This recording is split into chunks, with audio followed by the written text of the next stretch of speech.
১০ মিনিটে বানিয়ে ফেললাম এত সুন্দর আর এত সহজ একটা জিনিস যেটা কিনা পুরাতন একটা ডিব্বা দিয়ে বানিয়েছি। তো আসসালামু আলাইকুম, সবাই কেমন আছেন? আশা করি ভালো আছেন। সবার ঈদ কিন্তু ভালোই কাটতেছে। তো আমি কিন্তু আমার ঈদের মানে বাকি যে কাজগুলো ছিল সেই কাজগুলোর পাশাপাশিও কিন্তু একটা ক্রাফটও করে ফেলেছি।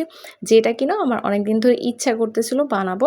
তো যাই হোক, আজকে কিন্তু পুরাতন একটা ডিব্বা নিয়ে নিয়েছি যেটা এখন প্রয়োজনই নেই। এটার কাজ শেষ হয়ে গিয়েছে। আর ওই যে চটের বস্তা যেগুলো ছিল সেগুলো কিন্তু কেটে আমি সুন্দর করে সাইজ করে নিয়েছি আমার যতটুকু প্রয়োজন ততটুকু। তো আমার কিন্তু এই ধরনের কাজগুলো করতে খুবই ভালো লাগে। আর আপনাদের কিন্তু দেখলাম আপনারা খুব ভালো করেই কিন্তু এই ধরনের কাজগুলো রিভিউ দিচ্ছেন আর দেখছেন। তো আশা করি এটাও ভালো লাগবে। জাস্ট আপনি যদি এক নাগাড়ে ১০ মিনিট সময় নিয়ে থাকেন তাহলে কিন্তু আপনার এটা একবারে কমপ্লিট হয়ে যাবে ১০ মিনিটের ভিতর।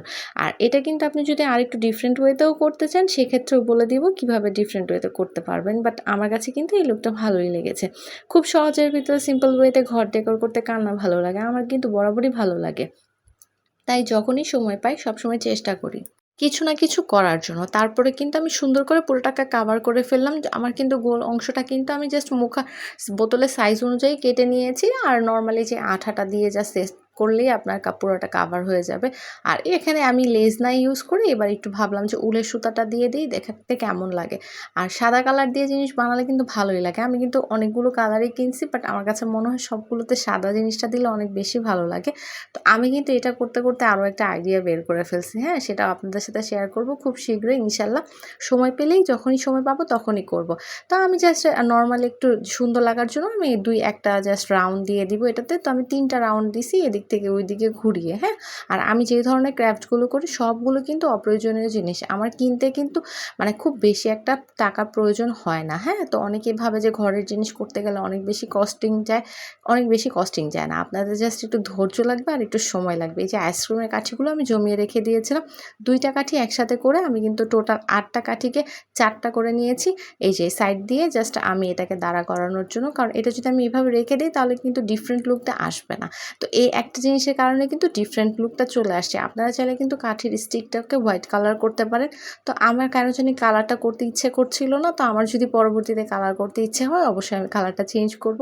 বাট এটাতেও কিন্তু এটা ভালোই লাগছে। আর মজার ব্যাপারটা কি জানেন? এই কাঠিগুলোও কিন্তু আমি অন্য একটা মানে ডেকোর আইটেমের জন্য রেডি করেছিলাম। তো সেই কাজটা আমি না করে আমি কিন্তু এটাতে দিয়ে দিয়েছি। কারণ ওই আইডিয়াটা করতে আমার একটু সময় লাগবে। তো আমি কিন্তু বলেছিলাম সবকিছু ফেলে দেওয়া জিনিসগুলোই কিন্তু দিয়ে আমি কাজগুলো করে ফেলি। আর এটা করার পরে কিন্তু দেখতে অনেক বেশি ভালো লাগতেছিল। তো তারপরে কিন্তু আমি ৩ টা দিয়ে দেখলাম যে মানে স্টিল দাঁড়াচ্ছে কিনা। ৩ টা দিয়ে না করে ৪ টা দিয়ে দিলে একদম স্ট্রংলি আপনার এটাকে ওয়েট সে ক্যারি করতে পারবে। তো তারপরে কিন্তু এই যে দেখেন, আর এই একটা ছোট্ট একটা লেস ছিল বলতে কি একটা পার্ল টাইপের, এটা আমার মেয়ের একটা ড্রেসে ছিল। তো সেটাকে আমি এখানে বসিয়ে দিয়েছি। তারপরে কিন্তু পুরো লুকটাই চেঞ্জ হয়ে গিয়েছে।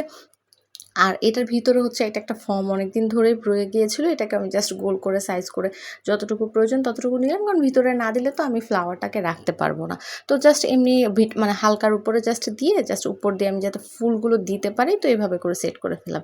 তো পুরোটা কেমন লাগলো অবশ্যই কিন্তু আপনারা কমেন্ট বক্সে কমেন্ট করে জানাবেন। আর ভালো লাগলে অবশ্যই আপনারা ট্রাই করবেন। খুব সহজেই কিন্তু করতে পারেন। আর খুব ছোট, ছোট জিনিস দিয়ে কিন্তু অনেক সুন্দর করে ঘরটা ডেকোর করা যায়। তো কেমন হলো অবশ্যই জানাবেন।